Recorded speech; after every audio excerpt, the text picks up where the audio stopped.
Moi j'aime Jésus, oh.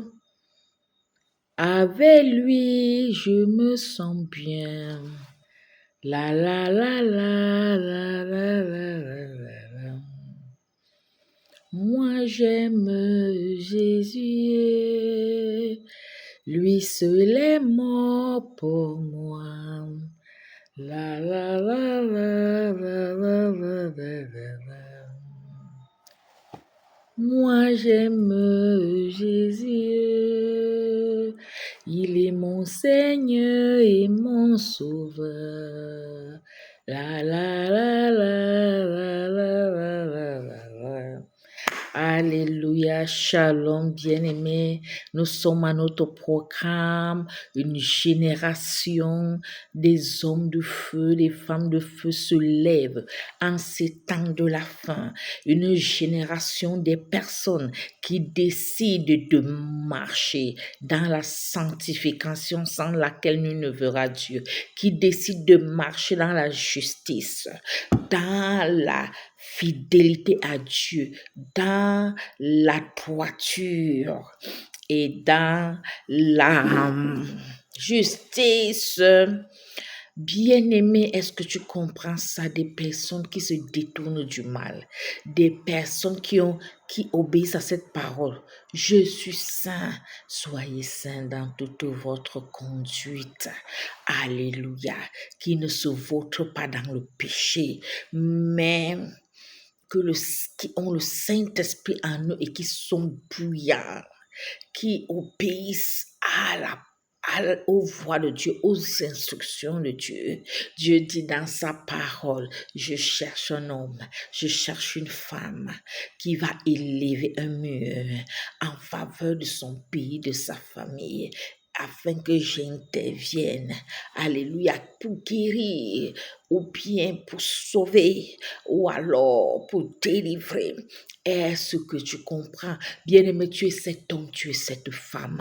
Tu ne dois pas rester dans la distraction. Tu ne dois pas être craintif ou peureux parce que Dieu avait éloigné tous les craintifs lorsqu'il appelait Gédéon. Ils étaient 32 000. Tous les craintifs sont partis. Alléluia. Ils sont restés 22 000. Est-ce que tu comprends ça? Alléluia. Il y a la sélection naturelle, même la sélection spirituelle. Dieu sélectionne. Tu ne dois pas être moumou, un jar. Dieu veut les bouillants, il ne veut pas des tièdes. Les moquets sont des tièdes. Est-ce que tu comprends? Bien-aimé, ouvre ta bouche et commence à célébrer le Dieu véritable qui est assis sur le trône, Jésus-Christ de Nazareth. Oh, célèbre le Seigneur des Seigneurs, le Roi des Rois. Célèbre Abba Père. Oh, célèbre l'Ancien des jours. Le Dieu qui est le même hier, aujourd'hui, éternellement, il n'a pas changé. C'est lui le Dieu de justice et de vérité. Son trône est un trône de justice et d'équité. La base de son trône, c'est la justice et la vérité. Alors, bien-aimé, ouvre ta bouche. Commence à clamer ce grand Dieu. Commence à pousser des cris de joie.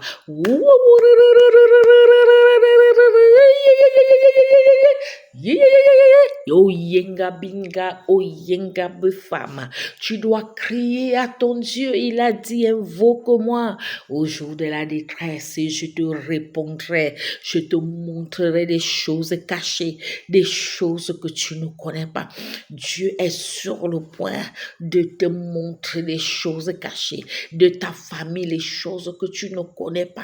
Il est sur le point de te montrer les choses de ton pays, les choses que tu ne connais pas.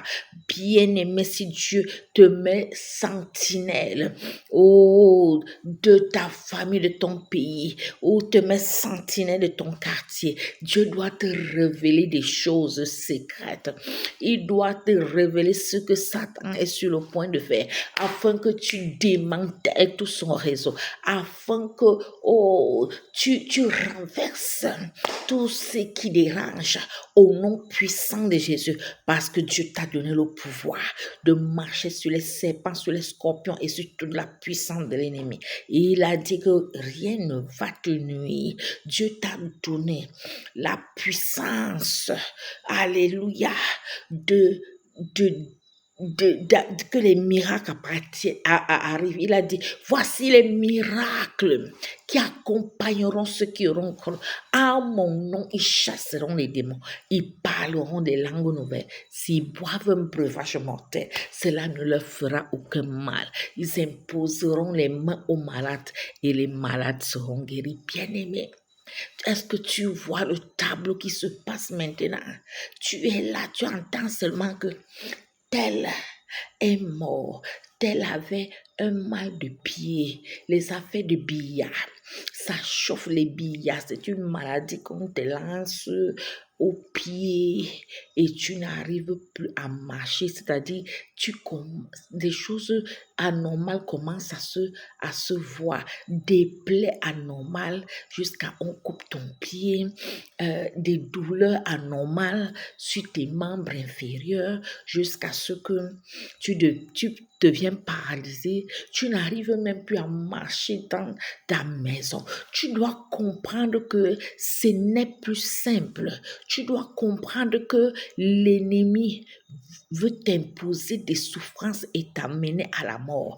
Bien-aimé, tu dois te lever avec une sainte colère pour déclarer que non, c'est non, pour déclarer que Satan ne peut plus agir n'importe comment dans ta vie, parce que la personne qui t'a créé, c'est Jésus-Christ de Nazareth. Tu dois te révolter par rapport à la situation. Bien-aimé, tu n'es pas venu sur la terre pour souffrir comme ça. Tu n'es pas venu sur la terre pour être qu'on t'impose des souffrances. Dieu t'aime, quel que soit ce que tu as fait, quel que soit le degré de tes péchés, même si tu es dans l'homosexualité, même si tu es dans l'adultère, même si tu es dans la fornication, Dieu t'appelle tel que tu es. Est-ce que tu comprends ça? Tu dois te lever, tu dois invoquer Dieu. Dieu dit, invoque-moi au jour de la détresse, je te répondrai et je te montrerai des choses cachées, des choses que tu ne connais pas. Ça, tu dois commencer avec Jésus. Tu dois dire que assez, c'est assez. Tu dois avoir mal de ta situation et vouloir que les choses changent. Et pour cela, tu dois choisir le bon choix. Le meilleur choix, c'est Jésus-Christ de Nazareth, le Dieu qui ne déçoit jamais. Jésus-Christ ne déçoit jamais. Jésus-Christ n'est pas sans confiance. C'est le malin qui est sans confiance. Il va te flatter. Il va faire en sorte que tu deviennes son serviteur. Mais il ne va jamais te récompenser. La récompense sera aller en enfer et aller être torturé là-bas. C'est Jésus-Christ qui est le Dieu d'amour. Il t'a aimé avant la fondation du monde, avant que tu sois dans le ventre de ta mère. Il te connaissait déjà. Il avait des projets de paix et de bonheur pour toi. Est-ce que tu comprends ça? Choisis Jésus. Décide d'appeler Jésus. Appelle Jésus, Seigneur Jésus. Je t'appelle, Seigneur Jésus. Tu mets devant moi la vie et la mort. Je choisis la vie. Je te choisis afin que je vive ta vie dans mon corps. Tu dois vivre la vie de Jésus dans ton corps. Tu dois être obéissant à la parole. Là, chaque fois qu'on te prêche l'évangile, bien-aimé, écoute, pour que la foi naisse. La foi vient de ce qu'on entend. Et ce qu'on entend vient de la parole de Dieu. Pendant que tu entends la parole de Dieu, la foi commence à naître. Ne sois pas cette personne. Quand on vient te prêcher l'évangile, tu dis que, allez là-bas. Il y a d'autres même qui prennent l'eau, ils commencent à verser. Est-ce que tu peux être un homme de feu, une femme de feu avec ce genre de réaction? Bien aimé, si tu as eu ce genre de réaction, tu dois te repentir, implorer la miséricorde de Dieu dans ta vie parce que là, tu as laissé passer une occasion où tu devais te repentir, une occasion de te rapprocher de Dieu. Dieu dit, venez à moi, vous tous qui êtes fatigués et chargés, je vous donnerai du repos. C'est lui qui est la parole. Et si tu n'écoutes pas la parole de Dieu, comment est-ce comment est-ce que Dieu va venir à toi? Si tu n'écoutes pas la parole de Dieu, comment est-ce que Dieu va venir à toi? Il est important pour toi de connaître la parole de Dieu. La parole de Dieu déclare, mon peuple périt faute de connaissance. Mon peuple périt parce qu'il lui manque de la connaissance. Bien-aimé, tu vas acquérir la connaissance comment sans écouter. Comment entendront-ils s'il n'y a personne qui prêche? Comment prêcheront-ils s'ils ne sont pas envoyés? En cette génération, tu envoies des prédicateurs pour prêcher l'évangile afin que nous n'en ignorions, afin que tu écoutes la voix de Dieu et que tu suives Dieu. La parole de Dieu déclare, mes brebis entendent ma voix. Et ils font comment? Et mes brebis me suivent. Du moment où tu entends la voix de Dieu, tu reconnais la voix de ton Dieu et tu suis Dieu parce que ce n'est pas toutes les voix que tu dois entendre. Là, au milieu de plusieurs voix, la voix de l'iniquité s'est fait entendre. Tu n'es pas là pour écouter la voix de l'iniquité. C'est ceux qui sont dans la distraction qui écoutent la voix de l'iniquité. Tu dois écouter la voix de ton maître et tu dois le suivre. Tu dois le suivre dans le chemin. Parce que c'est lui qui est le chemin, la vérité et la vie. C'est lui qui peut te mener à bon port. Bien-aimé, si tu meurs maintenant, où vas-tu aller? Est-ce que tu vas aller au paradis? Tu vas aller en enfer?